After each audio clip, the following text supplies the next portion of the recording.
When specialist comps come to mind, we may think about some of the outlandish things Crazy Raccoon ran during the Dallas finals. But what if I told you this isn't always the case? Cue ENCE's default. But before I reveal the map that they played this monstrosity on, why don't we all take a guess? We can tell it's a close range comp, right? A Brawl comp, identical to what we would have seen at the end of Overwatch 1, just without the Reinhardt. So maybe ENCE played this comp on a typical Brawl map like AP or classic King's Row. They ran this on Watchpoint Gibraltar. From a personal perspective, I don't know if this makes more or less sense than a typical Brawl map, but what I can say for sure is that I love this comp, and I actually think that this is an extremely effective way to play both the game mode and the map. Why? Let's break it down. This composition is good for 3 reasons in particular: a very clear style of play, specialist picks that are oppressive on the map, and specialist picks to support the roster itself. But in order to truly understand why this comp is so genius, we have to look at the way the payload maps are generally structured in the game of Overwatch. Yes, we usually see one composition dominate every map, but the designers create maps so that there's always going to be tight corridors for the close range picks and also high grounds for the long range picks. And Jib is no different. A map covered in vast high grounds with meta heroes being highly mobile or long range. We're talking Monkey, Ashe, Echo, or perhaps Divas. See where this is going? But Cuffy, this doesn't explain why ENCE picked the rest of the hero picks. Well, actually, it does. These characters that I just listed, Monkey, Ashe, Echo, even Diva, all look to stand on top of a high ground. And yes, this might sound very brain dead, but typically in Overwatch, if there's an on top of something, there's also an underneath. And this underneath are the tight, close range corridors that I spoke about earlier. Now let's talk about Jib itself, because there's a few tricks on this map that not many people know about. Around here, under bridge, there are 2 small rooms, both leading to health packs, but both of these rooms are close enough to the path of the payload to contest while still being inside the room itself. Pair this with the sustain of Diva's defense matrix, punish and stall potential of the Mei, even more punish potential of the Cass with his nade, and a consistent healing of the backline, it creates a very difficult team to break down. And no, I'm not saying that the entire point of this comp on this map is to kill the clock. Primarily, the comp will look to stack and brawl, even occupying the high ground that meta comps look to play into. Just imagine the amount of playstyles ENCE will have access to by running these characters. Playing proactively, running down backlines with safe rotations, potentially being able to play indoors, bunkering up, living, and yes, killing the time bank. Not to mention the fact that Monkey comp, the comp that is literally meta on Watchpoint Gibraltar, is not going to be able to dive into it. Because they'll die. In seconds. And typically in pro play, a Cass can split with a Lucio to create a separate angle of pressure. Alternatively, into dive, Mei and Lucio tend to walk into the enemy backline, cutting off their line of sight. And let's not even get started about the amount of damage that you'll be able to see if Cass and Bap stack on the same pathway. Although only half of the team can actually take high ground, nobody is ever going to be left alone and left vulnerable. And now I could easily tell you that the key to beating this comp is to out-sustain them and burn through from the front to the back.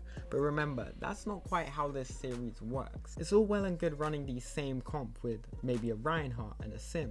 And as much as I believe that this would work, it's unrealistic for a few reasons. Being fluid with a Ryan Sim comp requires a lot of practice time, understanding of safe rotations, teleport spots, etc, etc. This on top of it being the most obvious counter swap, we can already assume that ENCE has played and prepared against this matchup, especially since they're from EU. On a map like Jib, Escort, you only have 4 minutes to work things out, and making a full comp swap roughly 2 minutes in is barely enough time to secure a full cycle of friendly ultimates. So we need to start thinking about practical swaps on a comp that we are most likely on. So here are some examples of the typical meta. Individually, both of these comps lose to ENCE. After all, there's a reason why they made these specific swaps in order to play on this specific map. But what if I said we can use elements of both to counter ENCE completely? What we know for sure is that we don't want to face this enemy comp head on. And out of these 2 tanks, one is much better at avoiding situations than the other. Monkey is underrated when it comes to holding open space, but if we want frequent support ults, we are going to have to go in, eventually take a whole bunch of damage, survive and get out. Is that realistic? I don't really think that's realistic. And because of this, D.Va is probably the optimal play. For us, the job of the DPS line is to dismantle enemy structure. If we can't win from the front to the back, we have to control the map, take control of all the angles, the high grounds, etc, etc. And in order for us to do this, we must have two things, mobility and also range. The characters that stick out to me are Sojourn and Echo. Now finally, the backline. We're going to want individuals that can be in range and in LOS of our DPS, as well as being able to survive.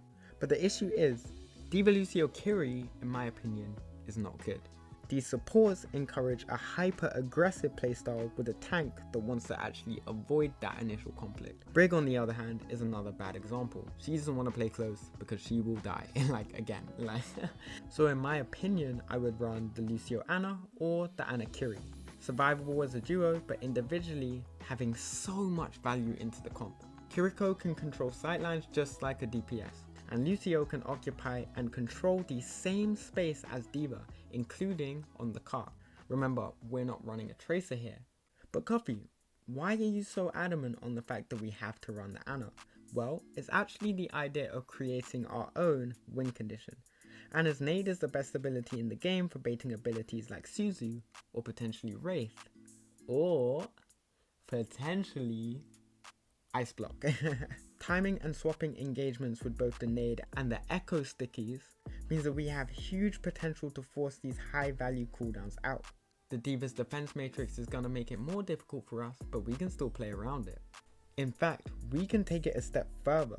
We can swap out this Soj for an Ashe and use the Dynamites on top of that. This constant zoning threat disables them from hiding away, which means if they want to contest all angles at once, they would have to split up, relying on their own mechanical capabilities instead of the capabilities of the comp itself. D.Va can contest an angle, but not without leaving everything behind that she was originally protecting.